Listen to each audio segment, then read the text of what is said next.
Magandang araw po mga bayang karerista. Magbibigay na po tayo ng tip para bukas, araw ng Miyerkules, September 13, 2023. Ang start time po ng karera ay sa ganap na alas 5:30 ng hapon. Meron pong 8 races para sa araw na to. Tara!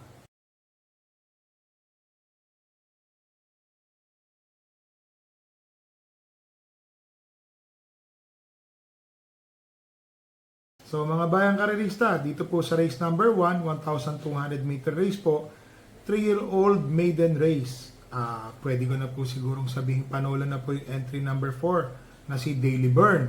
Maganda po yung tinakbo neto na kanang. Segundo po ito sa PCSO maiden stakes race po. So yung nanalo po dito yung Pero, yung may Pero po ang pangalan, siya po yung segundo. Ang nakikita kong pwede pong tumalo dito is yung entry number 7 na Sister Moon. Mainam din po yung pinakita ni Sister Moon nung last time. So dito po sa race number 1, ulitin ko po, first choice po, lamang na lamang po para sa akin, entry number 4, Daily Burn.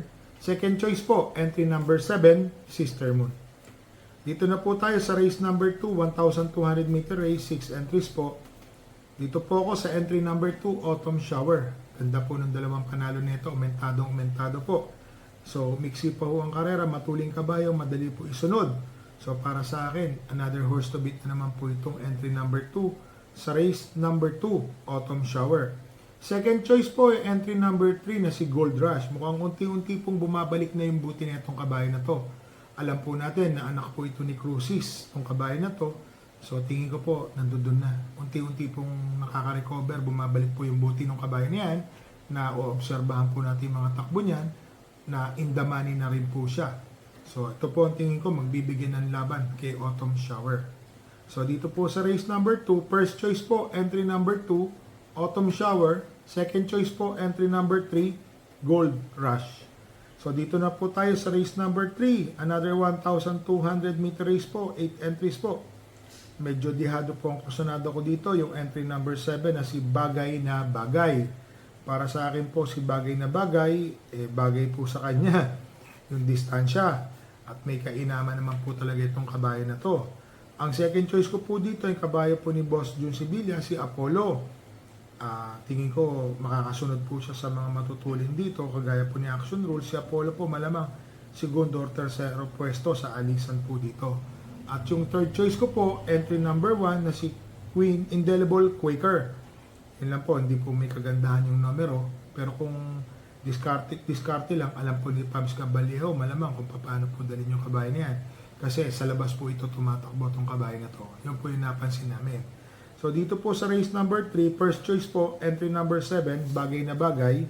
Second choice po, entry number 3, Apollo. Third choice po, entry number 1, Indelible Quaker. So dito na po tayo sa race number 4, 1,400 meter race po, mga bayang karerista. Ang first choice ko po dito, matuling kabayo, entry number 7, Mr. Manilenial. So medyo mababa na po ito sa ratings, rating 8 na lang po ito. Tingin ko lamang na po ito dito sa sobrang tuling niya. Ang second choice ko po, isang matuling kabayo rin, yung entry number 8 na si Signature Whiskey. Ito pong si Signature Whiskey, parati pong dumadating ng segundo, tercero, nandoon na rin po ito. Medyo may kainaman din po itong kabayo na to. Ang third choice ko po dito, entry number 10 na si Queen Margot. Ito po si Queen Margot, kung mapapansin nyo mga bayang karerista, nakakasunod po ito. Romero Mate, magaling nakabayo din po ito. Para sa akin po, may panalo rin po yan. Tapos meron po akong pandihado dito mga bayang karerista. Kung kursunado nyo, sama nyo po, entry number 12, 616. Medyo nabababaan na rin po ako sa ratings niyan. So, dati po, nananali po yan ng 16 to 21. Ngayon po, nasa rating 8 na. Maganda po ho yung numero nasa labas. So maraming matulin, maghahabulan. So ito pong 616, isang nanonood na dilemating kabayo. So dito po sa race number 4, first choice ko po, entry number 7, Mr. Manilenial. Second choice po, entry number 8, Signature Whiskey. Third choice po, entry number 10, Queen Margot. Dito na po tayo sa race number 5, mga bayang karerista. May kabayo po tayo dito, si Tontonito. Tsamba lang po siguro yan. Pero labas po yan, wala pong biyahe ang kabayo na yan. So, ang first choice ko po dito, entry number 4 na si Start. So, para sa akin po, angat po ito dito sa laban dito. Alam naman natin na si Start, magaling po yan. May buti po yung kabayo na yan. Tingin ko po, nasa rating 5 na po yan. 48 pa po ang timbang. Tingin ko, may malaking chance ang manalo po yan. Ang second choice ko po, entry number 5, Princess Mamba, na alam naman natin itong kabayo na to. Pagka lumabas lang po ito ng maganda rin po ipapakita nito. Ang third choice ko po, entry number 6, na si Burden of Proof. Pinagmamasdan po namin itong kabayo na to. Ngayon po, kay Pabs Caballero na po ang sasakay. Tingin ko po, madidiskarte na maganda. Siguro dito po sa kara na to, kagandahan lang po ng tulog to. Kung sino po magandang tulog, magandang gising, busog, may malaki po ang chance ang manalo. Kahit sino po dito. Tapos si Tontonito po, nilagay ko lang po ng pang-apat. Kung saan kurso natin po itayan, sama nyo po, labas naman po yan. Ako po, itatayan ko po, sasama ko lang po siya. So dito po sa race number 5, first choice ko po, entry number 4, Start. Second choice po, entry number 5, Princess Mamba. Third choice po, entry number 6, Burden of Proof. At yung kabayo ko po, entry number 7, Tontonito. Fourth choice ko lang po yan. So dito na po tayo sa race number 6, mga bayang karerista. Medyo may kabayo na naman tayo dito, si Doña Chichay. Ang gagaling po ng kalaban ni Doña Chichay. Kaya lang, hindi naman po nawawala ang tsamba sa karera. Sana po makatsamba po tayo dito. Dihado po ito, tingin ko. Ang first choice ko po dito, yung couple entry number 2 na si Oradas Gray and 2A Grand Majesty. Alam naman natin si Grand Majesty, ang ganda ng panalo nung nakaraan yan. Yung Oradas Gray naman, nasigundo po ito or tersero, may kainaman po yung tinakbo niyan. So, second choice ko po yung entry number 13 na si Uncle Vines. Nasa labas po ang numero niya.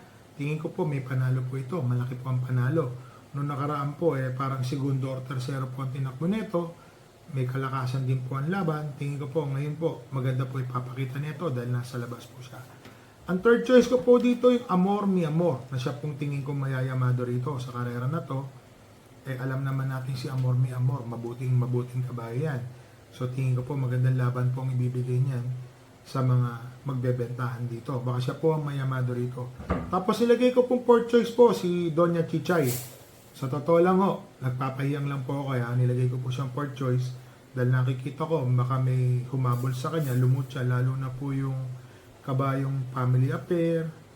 Ito pong si Uncle Vines nasa labas, mainam na kabayo po yan. Alam ko pong magaling na kabayo po yan. Yan po yung mga magpapahirap po kay Doña Chichay sa unahan. Pero alam naman natin, mga bayang karerista, karera po yan. Kung sino po ang labas, kung sino po ang makakuha ng pacing na maganda. Tingin ko po, malaki po ang panalo. Pagdating po ng tayaan, alam niyo na, si Doña Chichay, sosolohin ko po yan, dahil kabayo ko po yan. So ulitin ko lang po, dito po sa race number 6, first choice po, entry number 2 and 2A, Oradas Gray, Grand Majesty. Second choice po, entry number 13, Uncle Vines. Third choice po, entry number 12, Amor Mi Amor. Tapos yung kabayo po ng yung lingkod, Doña Chichay. Fourth choice ko lang po yan. Dahil para sa akin po, pag nalucha po ito, alam niyo na, doon po nag-iiba ang takbo. So dito na po tayo sa race number 7, 14 entries po. 1,400 meters. First choice ko po dito, entry number 8, Hombre. May kabayo rin po pala tayo dito, si Renen Go Away.